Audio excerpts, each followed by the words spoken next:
5월 지금 첫 주부터 이제 가정의 달을 맞아서 먼저 첫 주에 부모의 의무에 대해서 말씀을 나눴습니다. 부모에게는 자녀들을 양육하고 또 자녀를 교훈하고 또 자녀의 잘못된 것들, 잘못된 생각들, 잘못된 행동들 교정해줘야 되는 그런 의무가 있다고 말씀을 드렸습니다. 두 번째 주 지난주에는 자녀의 의무에 대해서 말씀을 나눴죠. 자녀는 부모에게 순종해야 됩니다. 또 부모로부터 배울 수 있어야 되고요. 또 나중에 연로하신 부모들을 돌볼 수 있는 그런 자녀들이 돼야 된다. 그것이 자녀의 의무다 말씀을 드렸습니다. 이제 오늘은 왕의 의무에 대해서 한번 살펴보도록 하겠습니다. 먼저 왕이란 어떤 사람들이냐? 기본적으로 이 잠언이 말씀하는 왕이라고 하는 것은 이 잠언이 이제 솔로몬의 잠언이잖아요. 그래서 솔로몬의 이 차기 왕권을 이어받을 솔로몬의 자녀들, 그 자녀들에게 주고 싶은 지혜의 글이 이 잠언인 거예요. 뿐만 아니라 잠언에는 잠언 31장에 등장하는 르무엘 왕, 르무엘의 어머니가 르무엘에게 주는 잠언이잖아요. 그 르무엘 왕의 어머니의 잠언이니까 이 르무엘에게 주는 그런 지혜의 말씀일 것입니다. 뿐만 아니라 오늘날에는 한 나라의 대통령이나 또 그에 준하는 권력을 가진 자들을 가리킬 수 있습니다. 뿐만 아니라 회사의 사장이라든지 또 팀의 팀장이라든지 어디서든지 리더십을 발휘하는 사람들, 생각해 보면 엄마도 있을 수 있고요, 아빠도 있을 수 있고요, 형이나 누나, 뭐 대리님, 과장님, 또 집사님, 교회에서는 집사님, 권사님, 장로님, 어디서든지 리더의 역할을 하는 사람들, 우리 모든 그리스도인들이 주의해서 들어야 될 말씀이 바로 이 말씀이다 생각합니다. 왜냐하면 크기와 권한만 다를 뿐이지 왕이나 대통령이나 회사의 사장님이나 또는 작은 소그룹의 리더까지도 그 하는 역할들이 비슷하기 때문입니다. 또 하나님은 우리 그리스도인들을 향해서도요, 너는 왕 같은 제사장이다 라고 말씀하셨으니까 당연히 우리가 왕의 의무를 가지고 있다 할 수 있는 것이죠. 먼저 왕의 자리, 이 리더의 자리에 대해서 잠언이 어떻게 말씀하시냐? 잠언 22장 2절에 이렇게 말씀하셔요. 여러분이 같이 한번 읽어볼까요? 시작. 가난한 자와 부한 자가 함께 살거니와 그 모두를 지으신 이는 여호와시니라. 아멘. 이 구절에서 이제 중요한 단어가 뭐냐면요, 먼저는 함께 살거니와 이 부분입니다. 함께 살거니와. 그 다음에 이제 중요한 부분이 이 모두를 지으신 이는 여호와시다라고 하는 부분인 거죠. 왕은 처음부터 왕의 왕관을 쥐고 태어난 것이 아니에요. 금수저가 금수저 들고 태어난 거 아닌 것처럼 왕도 마찬가지라는 거예요. 왕도 왕관을 들고 태어난 것이 아닙니다. 인간으로서 왕과 백성의 차이는 털끝 하나의 차이도 없다는 거예요. 그것을 가난한 자와 부한 자가 함께 산다라고 표현하고 있는 것이죠. 뿐만 아니라 그 모두를 지으신 분이 여호와 하나님이시다 말씀하죠. 이 말 역시 하나님은 왕과 백성을 다르게 만들지 않으셨다 이런 의미입니다. 왕이나 백성이나 하나님은 동일한 재료로 동일한 과정으로 창조하셨음을 강조하는 거죠. 오늘 한 공간에서 일을 하면서 부서가 다르고 권한과 책임이 다르고 그에 따라 받는 월급이 다르다고 해서 인간 자체가 다르게 만들어진 것이 아니라는 것이에요. 왕과 백성이 가난한 자와 부한 자가 함께 살아야 하는 존재이고 그 모든 사람을 여호와 하나님이 공평하게 창조하셨다는 말씀인 것이죠. 잠언 18장 15절에 이렇게 말씀합니다. 우리 같이 한번 읽어볼까요? 시작. 나로 말미암아 왕들이 치리하며 백성들이 공의를 세우며. 아멘. 여기서도 마찬가지죠. 왕이 치리하고 백성들이 공의를 세우는 것이 누구의 은혜이냐? 여기서는 나로 말미암아 이렇게 말씀하셔요.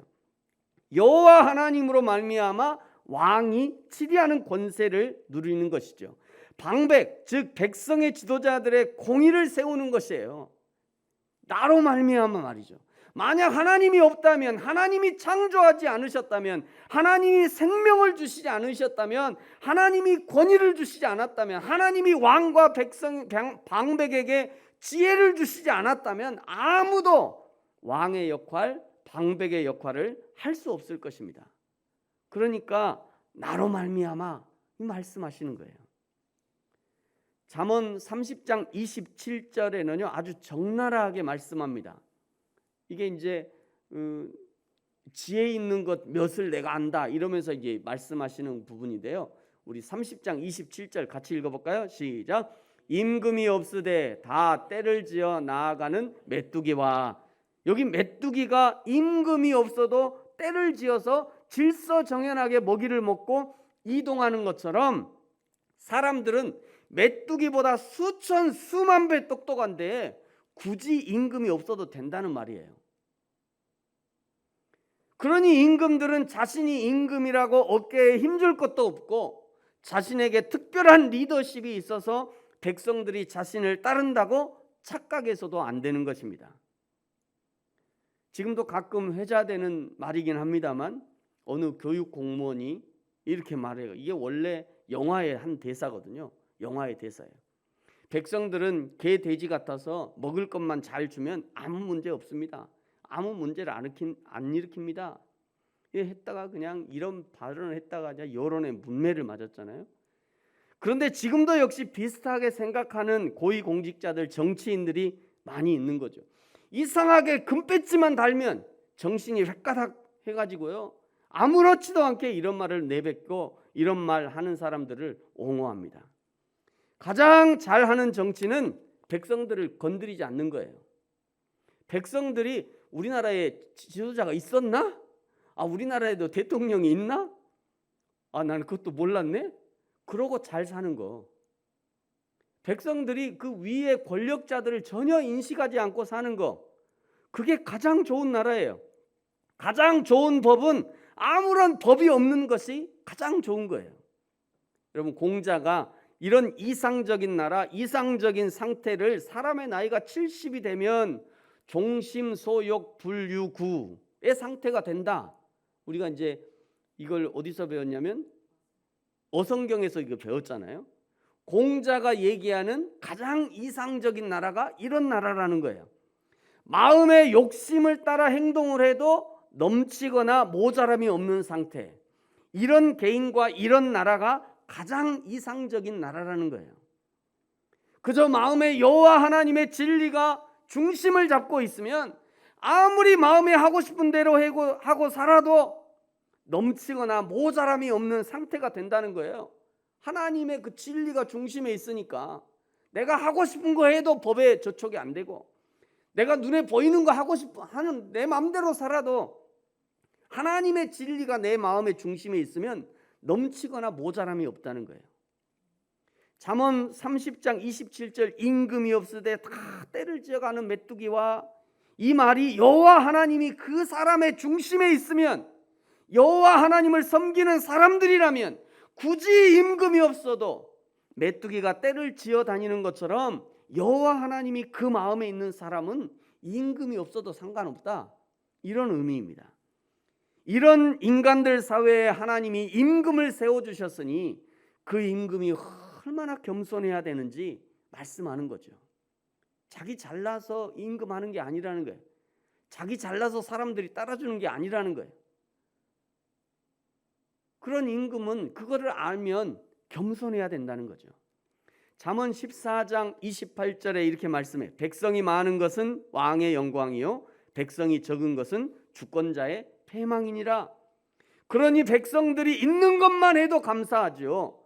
백성이 있어주니 감사한 거예요. 백성이 이 나라를 지켜주니 얼마나 감사합니까? 세상에 군인들이 말이죠, 영장 하나 오면 그냥 군말 없이 군대 가잖아요. 세상에 이런 나라가 어디 있어요? 이런 백성들이 어디 있냐고요. 그런 백성들이 있어서 나라를 지켜주니 얼마나 감사해요. 만약 백성들이 모두 다 이 나라 싫다고 다 떠나가면 어찌하라는 거예요. 그러니 임금은 백성들에게 1000번 만번 감사하고 겸손함을 가져야 한다는 것을 말씀하시는 거죠. 왕은 섬기는 자일 뿐이에요. 대통령은 권력을 누리는 자리가 아니라 백성을 섬기는 자리입니다. 목사는 영적 권위를 가지고 성도들을 누르고 헌신을 강요해서 끌어내는 자리가 아니라 목사 역시 성도를 섬기는 자리인 것이에요. 세상에 존재하는 모든 리더는 사람들을 섬겨야 하는 그런 자리인 것입니다. 세상에서 가장 모범적으로 왕의 의무 또 리더의 의무를 보여주신 분이 바로 우리 예수님이시죠. 그 예수님이 리더의 의무를 이렇게 말씀하셨어요.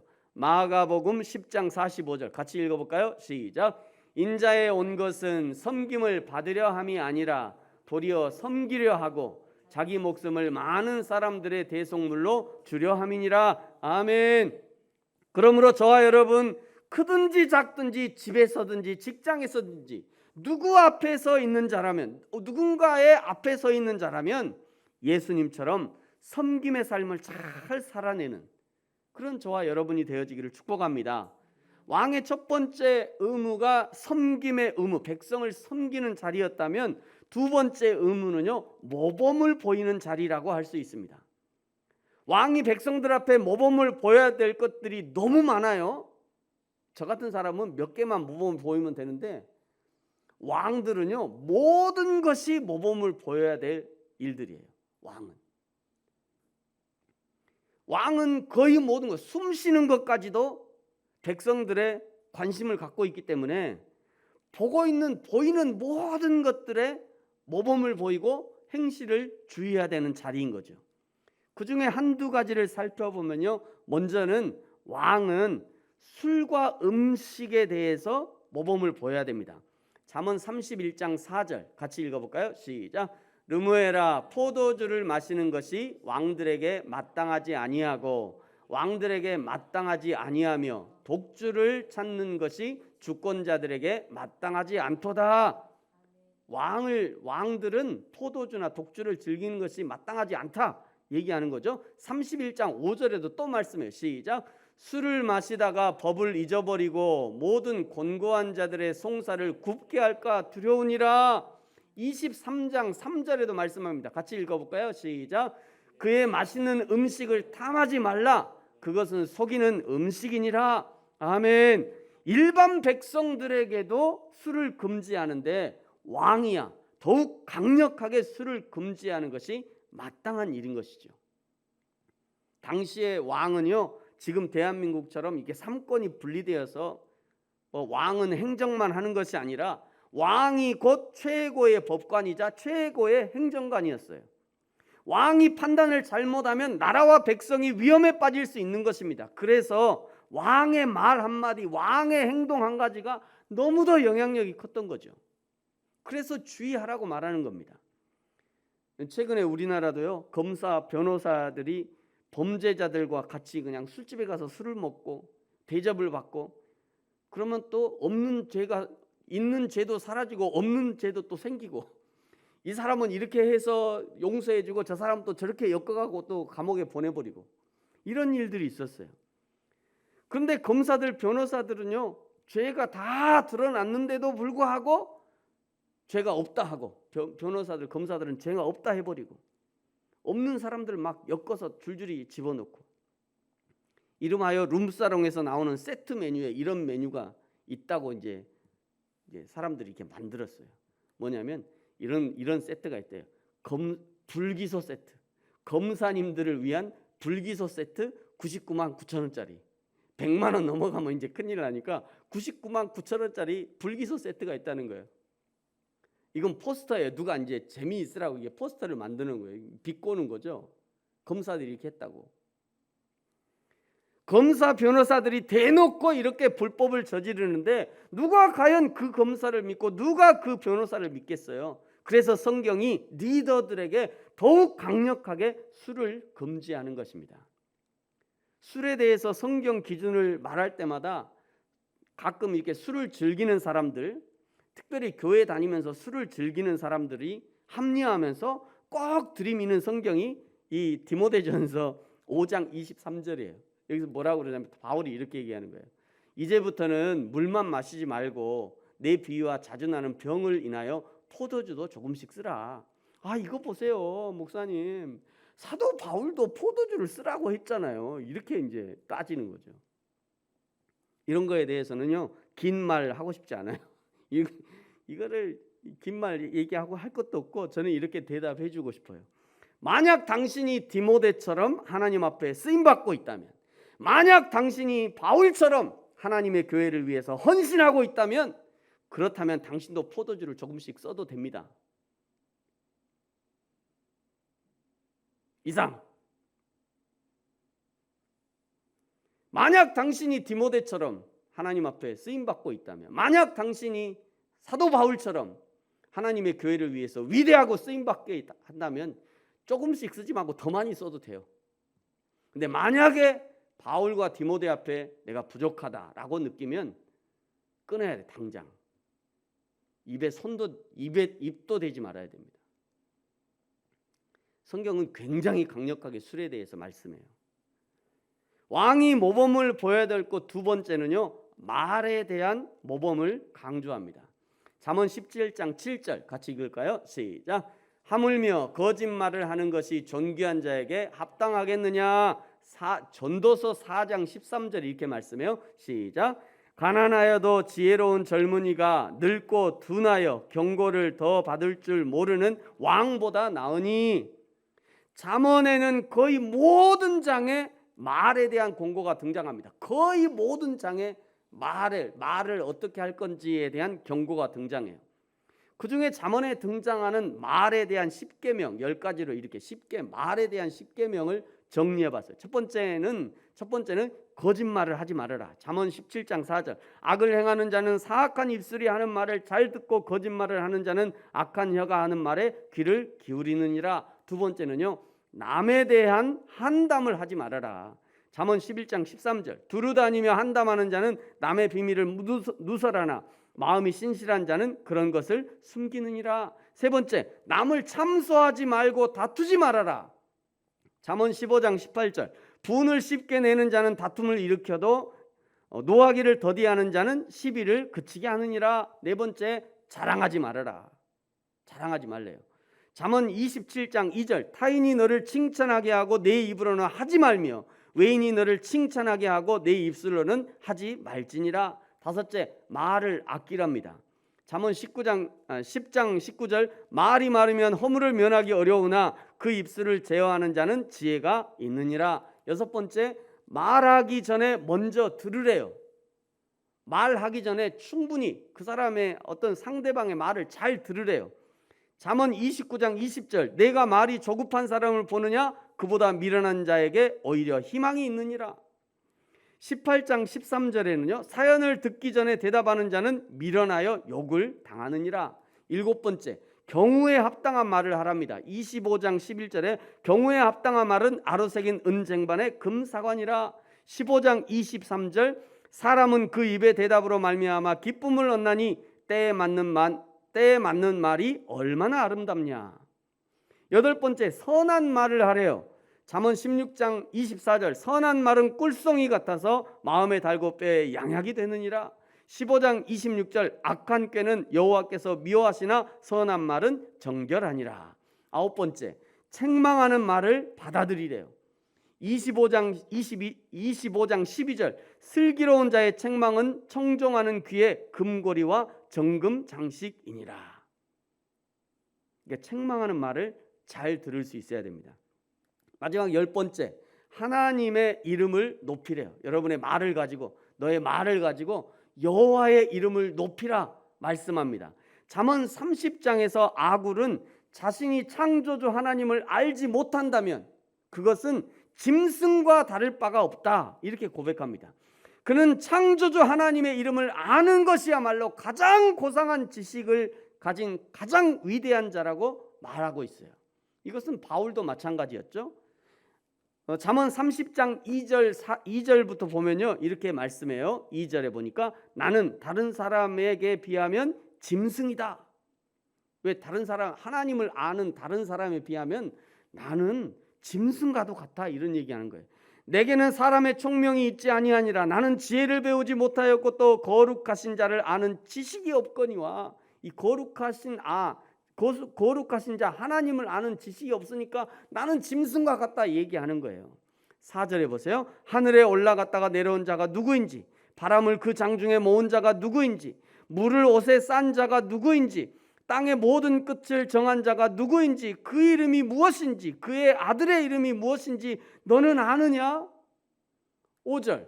하나님의 말씀은 다 순전하며 하나님은 그를 의지하는 자의 방패시니라. 너는 그의 말씀을 더하지 말라. 그가 너를 책망하시겠고 너는 거짓말하는 자가 될까 두려우니라. 사랑하는 성도 여러분, 말을 주의하시기 바랍니다. 단어 선택에 주의하셔야 돼요. 말을 내뱉는 것보다 듣는 것을 우선할 수 있어야 돼요. 그것이 지혜로운 왕, 지혜로운 리더, 앞선 자의 할 일이라는 거예요. 세 번째, 왕의 의무는요, 책임을 지는 것입니다. 책임도 여러 가지 책임이 있을 수 있지만 잠언에서 강조하는 책임은 백성들의 삶에 대한 책임이에요. 백성들의 생활에 대한 책임을 강조하고 있는 거죠. 잠언 14장 31절에 보니까요. 하나 클릭해 볼래? 잠언 14장 31절에 이렇게 말씀해요. 가난한 사람을 학대하는 자는 그를 지으신 이를 멸시하는 자요, 궁핍한 사람을 불쌍히 여기는 자는 주를 공경하는 자니라. 여러분 같이 한번 읽어볼까요? 14장 31절 시작. 가난한 사람을 학대하는 자는 그를 지으신 이를 멸시하는 자요, 궁핍한 사람을 불쌍히 여기는 자는 주를 공경하는 자니라. 아멘. 여러분, 미국을 세운 이 청교도들이 자녀들에게 교육하는 두 가지, 자녀들에게 꼭 가르치는 두 가지 책임에 대해서 책임이 있다고 그래요. 첫 번째는요, 매일 하나님께 감사를 드려야 될 책임이 있다. 자녀들이 이렇게 가는 거예요. 매일 하나님께 감사드려야 될 것이 있다. 두 번째는요, 어려운 이웃에게 양식을 나눠주고 베풀 책임이 있다라고 가르친다는 거예요. 미국이 전 세계에서 가장 좋은 나라라고 말할 수는 없어요. 미국이 저지르는 나쁜 일들도 많습니다. 그런 중에도 좋은 것, 본받을 만한 일들이 많이 있다는 것을 인정할 수밖에 없어요. 지금도 미국인들은요, 자신들의 부를 가난한 이웃과 나누고 또 자신의 재산을 사회에 기부하는 문화가 잘 정착돼 있어요. 2018년 통계를 보니까요, 이게 2018년 통계 자료거든요. 이 2018년 통계에 보니까 세계에서 가장 재원을 많이 가지고 있는 비영리 공익단체, 세계에서 돈을 가장 많이 보유하고 있는 비영리 공익단체 30개 중에 20개가 미국에 있습니다. 30개 중에 20개가 미국에 있어요. 그 미국에 있는 그 중에 톱 10, 10개, 그 중에 10개의 이 기업인데요.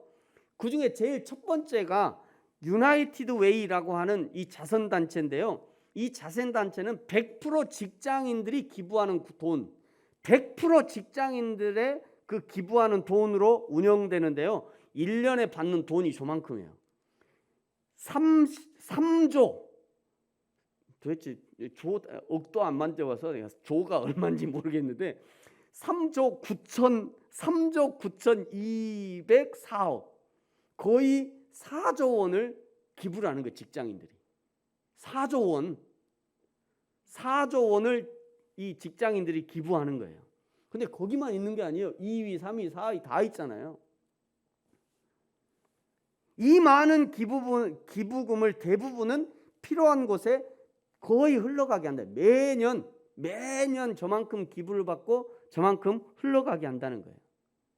여러분, 진정한 부자는 재물을 많이 소유한 사람이 아니라 자신의 소유를 이웃들을 위해서 잘 나누고 베푸는 사람이라 할 수 있습니다.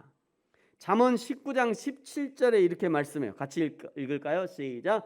가난한 자를 불쌍히 여기는 것은 여호와께 꾸어드리는 것이니 그의 선행을 그에게 갚아주시리라. 아멘. 어떤 사람이 가난한 자를 불쌍히 여기고 도와주는 것을 마치 그 사람이 하나님이 해야 할 일들을 대신한 것처럼 생각하시고 하나님이 그 도와준 사람, 그 사람에게 갚아준다는 거예요.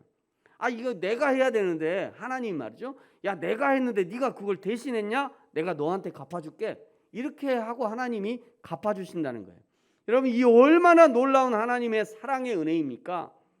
그러나 또 반대적인 상황도 있어요. 17장 5절에 보니까요. 가난한 자를 조롱하는 자는 그를 지으신 주를 멸시하는 자요, 사람의 재앙을 기뻐하는 자는 형별을 원하지 못할 자니라. 28장 27절에요. 가난한 자를 구제하는 자는 궁핍하지 아니하려니와 못 본 채 하는 자에게는 저주가 크니라. 하나님은 계속해서 가난한 자, 궁핍한 자에 대한 책임을 말씀하는 것입니다. 사랑하는 성도 여러분, 오늘 왕의 의무에 대해서 함께 나눴습니다. 왕은 한 나라에서 최고의 권력을 누리는 사람이기 때문에 그만큼 책임과 의무도 큰 것이죠. 뿐만 아니라 사장이나 팀장이나 작은 소그룹의 리더나 어디서든지 리더십을 발휘하는 사람은 이 왕에 대한 권면을 잘 들어야 되는 것입니다. 첫 번째, 왕은 섬김의 의무를 가지고 있어요. 왕은 군림하는 자리가 아닙니다. 섬김의 자리라는 거예요. 섬김의 자리. 두 번째, 왕은 모범을 보여야 합니다. 음식과 술에 대한 모범, 말에 대한 모범을 보여야 되는 거죠. 세 번째, 왕은 책임을 져야 합니다. 백성들이 잘 먹고 잘 살도록. 우리나라에서 그런 영화가 있었어요. 이전에 뱀이 나와 하는 거 뭐죠? 동막골. 웰컴 투 동막골이라는 영화가 있었는데요. 그 영화에서 북한군이 이렇게 촌장을 내려와, 북한군이 강원도에 이렇게 내려와 가지고 그 잘 사는 촌장에게 물어봐요. 북한이 어떻게 하면 백성들이 이렇게 잘 따릅니까? 그랬더니 이 촌장이 하는 말이 잘 먹여야지, 뭐 이렇게 한 적이 있어요. 배부르게 먹여야지 이랬던가. 왕의 책임 중에 하나는 배부르게 먹이는 거예요. 잘 먹고 잘 살도록. 그거면 돼요. 그렇잖아요. 지금도 이제 어려운 얘기로 뭐 경제가 잘 먹고 잘 사는 거잖아요. 이 왕의 책임은 그게 있다는 거예요. 가장의 책임도 마찬가지죠. 리더의 책임이 다 마찬가지예요. 백성이 잘 먹고 잘 살도록 하는 것, 백성이 걱정 없이 살도록 하는 것, 그것이 왕의 책임이라는 거예요. 사랑하는 성도 여러분, 저와 여러분이 우리를 보내신 사명의 현장에서 왕의 의무, 또 지도자의 의무, 리더의 의무를 성실하게 감당함으로 함께하는 모든 사람들에게 그리스도의 사랑과 복음이 흘러가는 좋은 통로가 되어지기를 예수님의 이름으로 축복합니다. 같이 한번 기도하겠습니다.